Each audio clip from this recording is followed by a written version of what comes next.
Hey guys, just giving you a quick update on where I'm at on the brewery. So I'm in the process of doing an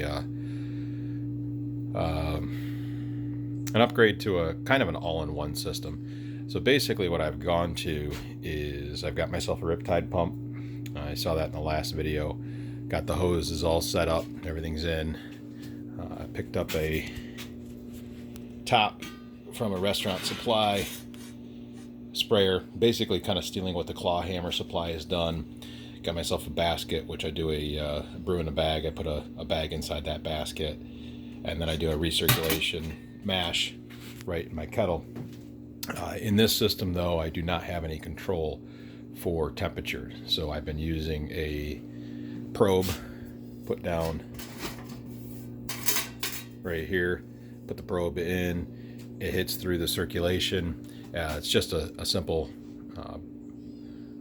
thermometer probe that I use for barbecue, that type of thing, but everything's done manually. I'm on natural gas, so I have to throttle the gas up and down and kind of babysit the mash for the 60 minutes to make sure it's there.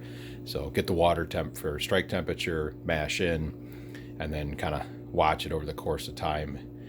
It does have a couple of degree variance, so it makes it a little bit more difficult.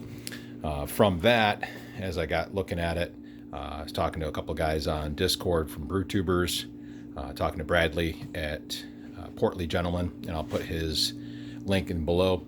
He actually had picked up secondhand Tower of Power from Blichmann, and this is their gas version of it.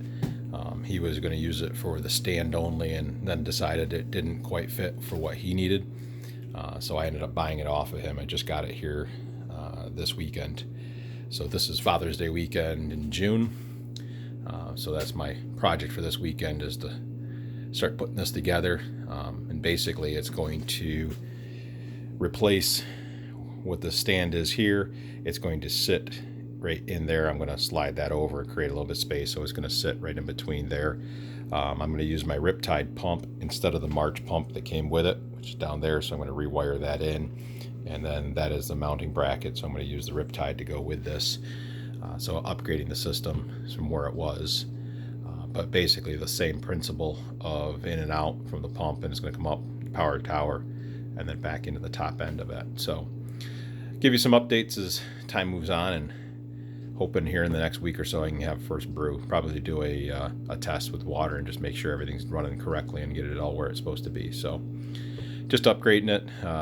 Brian over at Short Circuit Brewers gets me going. I know a bunch of us have all said he spends our money for us, as all of his toys he has, but he's a great brewer. I appreciate everything Brian puts out, information he has. Really appreciate Bradley being willing to part with this. Bradley's another one, if you haven't checked out his channel or Brian's channel. Bradley's at Portly Gentleman. Got a beautiful brewery. I'm super jealous of what he has. And then Brian, obviously, if you've never seen his, he's redone his basement. He's got a beautiful basement brewery that's all electric. So I know Bradley uses the brew tools, and Brian uses all kinds of different things. Lots of all-in-ones. He's got a three vessel single tier, but he's got a bunch of beautiful stuff. So if you haven't checked out their channels, make sure you do so. All right, guys, this is Woodshed Brewing. I'll give you some updates as we move along here.